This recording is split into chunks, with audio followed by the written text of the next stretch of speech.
बढ़ते हैं। कांग्रेस नेता आचार्य प्रमोद कृष्णम की तरफ से एक बड़ा बयान सामने आया। भगवान राम से नफरत करते हैं कुछ कांग्रेस नेता, उनकी तरफ से साफ तौर पर कहा जा रहा है ये नेता हिंदू शब्द से भी नफरत करते हैं, हिंदू धर्म गुरुओं का अपमान करना चाहते हैं। आचार्य प्रमोद कृष्णम जो कि लगातार कांग्रेस पार्टी को लेकर भी निशाना साधते नजर आए, अपनी पार्टी पर सवाल खड़े करते हैं और एक बार फिर से उनकी तरफ से इसी प्रकार से बेबाकी से कई नेताओं को लेकर कहा गया कि हिंदू शब्द से नफरत करते हैं कांग्रेस के कुछ नेता, हिंदू धर्म गुरुओं का अपमान करना चाहते हैं, भगवान राम के नाम से भी नफरत है। आचार्य प्रमोद कृष्णम खुद अपनी ही पार्टी के नेताओं के लिए ये बड़ा बयान दे रहे हैं।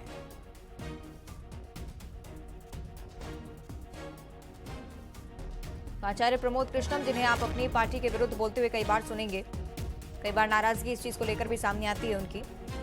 ये तमाम जो कांग्रेस नेता हैं वो हिंदुओं के नाम से नफरत करते हैं, भगवान राम से नफरत करते हैं। आचार्य प्रमोद कृष्णम के शब्द हैं। ये नेता हिंदू शब्द से नफरत करते हैं, हिंदू धर्मगुरुओं का अपमान करना चाहते हैं। अपनी पार्टी पर एक बार फिर से सवाल खड़े करते हुए आचार्य प्रमोद कृष्णम।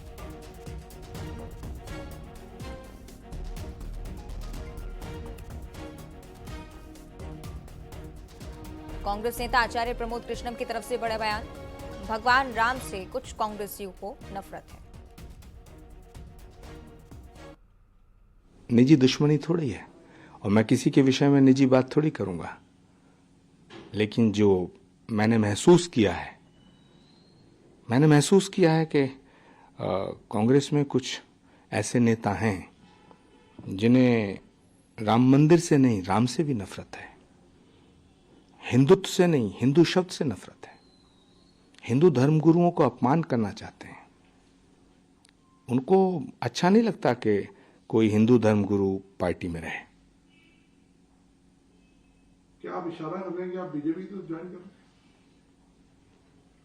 क्या भारत की बात करना, सनातन की बात करना, वंदे मातरम बोलना, सच्चाई की बात करना भाजपा ज्वाइन करने जैसा है? अगर हम भाजपा में नहीं हैं तो सच नहीं बोल सकते क्या? अगर हम भाजपा में नहीं हैं तो सनातन की बात नहीं कर सकते क्या? अगर हम भाजपा में नहीं हैं तो क्या भारत माता की बात नहीं कर सकते क्या? तो सवाल भाजपा और कांग्रेस का नहीं है, सवाल है कि भारत की जो संस्कृति और सभ्यता है इसका सवाल है। राम भारत की संस्कृति और सभ्यता में रमे हुए हैं। राम के बिना, सनातन के बिना न भारत की कल्पना की जा सकती है, न भारतीय लोकतंत्र की कल्पना की जा सकती है। इसीलिए भारत के संविधान पे श्री राम दरबार के चित्र अंकित है। भारत और सनातन अलग नहीं है।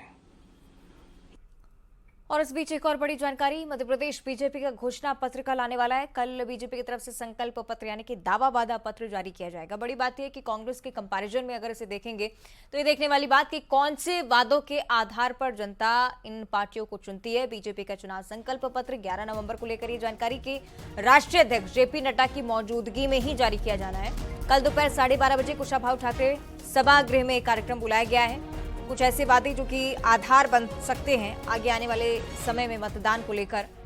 हो सकता है कि कांग्रेस के कंपैरिजन में एक मजबूत मैनिफेस्टो उतारने की कोशिश में इतनी देर हुई हो, लेकिन बीजेपी का घोषणा पत्र क्या क्या बातें कहता है ये भी देखने वाली बात। कल बीजेपी का घोषणा पत्र पेश हो जाएगा। दोपहर 12:30 बजे का समय बताया गया है। कुशाभाऊ ठाकरे सभागृह में पार्टी के राष्ट्रीय अध्यक्ष जेपी नड्डा की मौजूदगी में एमपी बीजेपी अपना संकल्प पत्र जारी करेगी। 11 नवंबर यानी कि कल राष्ट्रीय अध्यक्ष जेपी नड्डा की मौजूदगी में संकल्प पत्र जारी होगा। दोपहर 12:30 बजे कुशाभाऊ ठाकरे सभागृह में संकल्प पत्र सामने होगा। तो बीजेपी के घोषणा पत्र को लेकर यही जानकारी।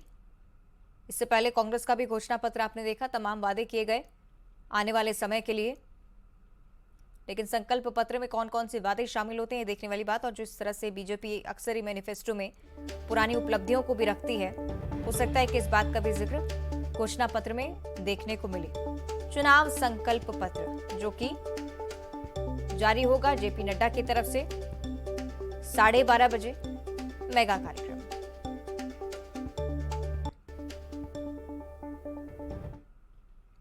और इसी के साथ इस बुलेटिन में इतना ही, लेकिन ब्रेक पर जाने से पहले न्यूज 18 एमपीसीजी लाया है एक सुनहरा मौका टीवी पर आने का और स्मार्टफोन जीतने का। तो भाग लीजिए कहता है वोटर कॉन्टेस्ट में।